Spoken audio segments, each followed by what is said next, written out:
Buying a property in Malaysia is not as easy, as simple as the rest of the world. You have to study, and there is one thing I have to point out is the discrimination, if I can use this word. Yeah, that's what it is. Blatant. They don't even try to hide it. Yes. So it's an open, legal discrimination. So, for example, this house is worth this much money. There's one price for ethnic Malay. There's a price higher for ethnic Chinese Malay. Then the highest price is for foreigners. And even they have a rule. They have a rule for foreigners to buy house no less than 1 million ringgit, which is 250,000 now. Yeah, $250,000, which I can buy a big house in Las Vegas. Big house. Yeah, but there you can get a flat that's and 800 square feet max. I know Las Vegas is cheap. Maybe 700 square Las feet. Vegas is cheap. If you have $250,000, you can buy a decent house in Las Vegas, but you can only buy a flat, a condo in Malaysia. With the locals could buy it for the half price, or maybe a little more than half, I don't know, but much cheaper price. Okay, this is not fair. And if you buy the property, you are not able to rent out because you won't be able to get your money back, and you will not able to sell. And we had this experience, and there's a Korean guy invest a condo. By the time the law is different, they can buy a half price, like a 125,000 by that time, and he bought it. Now he wants to sell. The Malaysian thing is too expensive, and foreigners are not allowed to buy. So he's stuck there forever. What was that house equivalent? It was probably about 750 square feet, I think. It's a two-bedroom. About 750 square feet. Yeah. Condo. Yeah, condo, and it was like fourth floor or something. Fifth floor. It was so tiny, and it was a corner unit even, but it was so tiny. Okay. Anyway, buying a property in Malaysia is the only thing you will consider after you stay there at least for 5 years, and you have a permanent partner there, and you really want to sit down and have some. You can buy a countryside somewhere. Okay, maybe cheaper on the partner's name. It would have to be through your partner. You would need to find someone who's a Malaysian citizen for that. And ethnic Malay. Ethnic Malay would be best. I do know. I have a colleague, good friend, like a little brother. He's from the UK, and we taught English together. My first job there, and his wife is Chinese Malaysian. And now he doesn't have to have like work permit and things like that anymore. He used to have to go in and out of Malaysia all the time, every 3 months or 5 months or whatever. And they still do rent, as far as I know. I haven't talked to him in a few months, but they're renting an apartment. Anyway, the conclusion is don't rush to buy a property there. Okay, try to live there for a couple of years, or at least a couple of months if you really like it. And I do recommend you to travel all over Asia, not only Malaysia. Singapore is another place I would recommend. It's just you can try Thailand, Cambodia, Vietnam, or Indonesia, all these countries, or India even, Sri Lanka, for example. Honestly though, the only place that you can expect a Western standard of living, infrastructure-wise, as well as convenience, is Malaysia. That's the only one. That's the only one. Do not think that you can say, "Oh, okay, then I'll go to Thailand. I'll go to Indonesia." Oh no, it won't. Be prepared for knowing that it's a third world. Malaysia is a developing country, not third world. There is a distinct difference in that step. Really. Malaysia is a comfortable country to live with low cost of living. Exactly. It really is. It's very civilized. The people are very peaceful.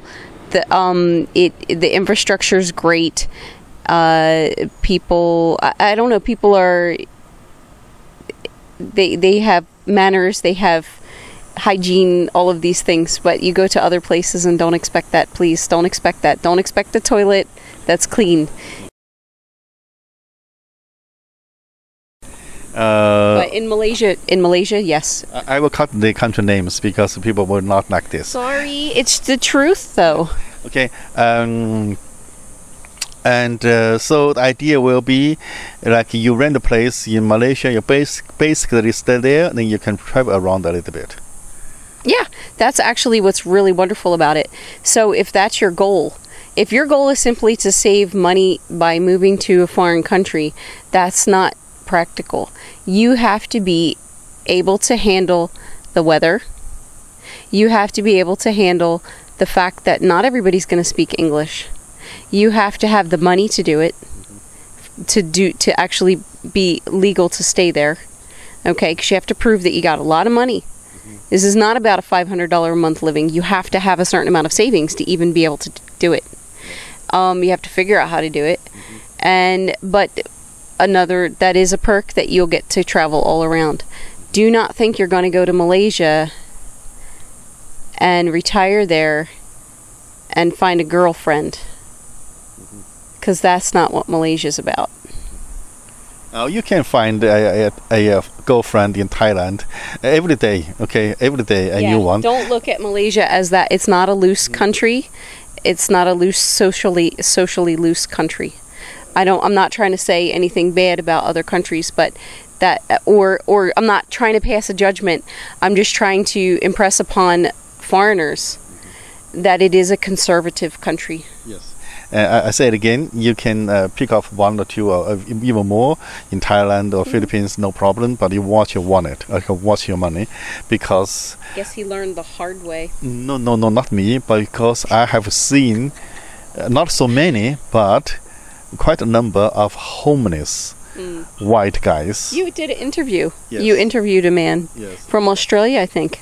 Yeah, there's a homeless people in Australia. Homeless old men. Yes. From the West, from US, because they just get married with the Thai ladies, then they have to buy a house on the lady's name because of the law, and the ladies kick them out. Then they just lose everything, okay? So be careful. Of course, Christy, you don't have this problem, okay? Well, how do you know? Don't judge her. She's a lady. That's her freedom. That's her freedom. Go for it. Okay. No, I'm just saying. I think that's all for the interview, or it's not interview. If it's interview, people will hate me. Say, you interview Miss Mercedes, your job is hold the mic. Okay, so this is a crosstalk. Okay. Yeah, no. And it's just, I mean, I don't want to offend anybody. This is just my experience and this is the truth from my perspective. And like I said, I didn't hang out just with expats. Actually, I hung out with expats very little. Yes. Very little. And I was not like I wasn't a part of that crowd because I wasn't brought into the country to work. I started working there after I was there. And my best friend is Malay. So I was in with the local people. Yes. So we welcome everyone who has experience, whether you are a Malay or a foreigner who has been there, and give your comments and your experience and to help the people get more information. Thank you so much for watching. It is so hot there and humid. It's so nice here. It actually no mosquito. I have not been bitten once, and we just made it through the summer. It's already cooled down. It's September 4th already. It's been cooling down for over a week. And it is bearable. I'm wearing long pants. I am feeling so nice under my beautiful tree with my beautiful flowers. As a beautiful lady. In Malaysia, I would be sitting here and you would see the beads of sweat. Just sitting here. Sitting. I remember I wrote Mercedes a letter at the very beginning when I got to know her. So why don't you have long hair? Why don't I have long hair? And so I wrote to him and I said, you know, I understand that you like long hair, and long hair is very feminine.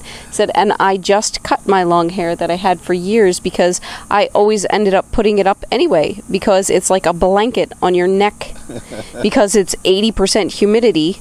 And I will put it in American terms. It is, might drop to 75, but on average the daily temperature is in the 90s at 80% humidity, so it feels like 140. Yeah, okay. So I really amazed me. It really amused me. I mean, we say I don't want to wear a blanket on my every day, something like this. I said, oh, this lady is funny, and also when the wind, or sometimes you have wind come, and she said, oh, it's like a hair dryer. They said that about here, but honestly here it did not last very long. It only lasted a little while, and you're able to escape it with the AC. In Malaysia, you have to be in the AC 365 days a year to escape it. Here it's only for a month, 2 months max. When you are out and with the wind blow, right now it's blowing. It's cooled down already though, but there it's like a hair dryer. Yeah. Your face. On high heat in your face. Okay. And your hair will never dry. My hair, and I have curly hair, so my hair just does poof, frizz. Okay. So what's the point? Okay, now you get the both sides of the story, and life is the experience. I really encourage you and anyone to experience new life. Okay, you can always come back. There's a jet. This is they're the fighter jets. Fighter jets. We're near Nellis. Wow. Okay. They always do their exercises a couple times a week. Wow. Pretty cool.